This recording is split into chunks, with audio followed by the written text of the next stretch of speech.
সেদিন ডায়েরির পাতাগুলো উল্টে পাল্টে দেখতে দেখতে হঠাৎ চোখে পড়ে গেল এক বিশেষ দিনটা ছিল শীতের একটা দুপুর, যখন সমস্ত বন্ধুরা মিলে চলে গেছিলাম কফি হাউসে। এই কফি হাউস বলতেই মান্নাদের সেই বিখ্যাত গানটা মনে পড়ে।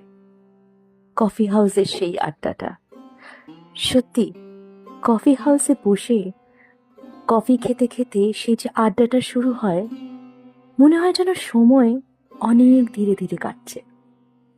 গল্পের কোনো কুলকিনারা থাকে না, ঘড়ির দিকে তাকাতে মন চায় না। কেউ কেউ কথা বলতে বলতে আবেগের বশে আপ্লুত হয়ে মনের অনেক বিষাদ বলতে শুরু করে, সাথে সাথে অন্যজন তাকে থামিয়ে দেয়, আবার টেনে নিয়ে আসে মজার কথায়। আর অমনি চোখের আবেগ আর মুখে হাসি ফুটে ওঠে। সত্যি কথা বলতে, কফি হাউস এক না বলা আবেগ, যে আবেগকে হয়তো শব্দে প্রকাশ করা যায় না, বর্ণনা করা যায় না।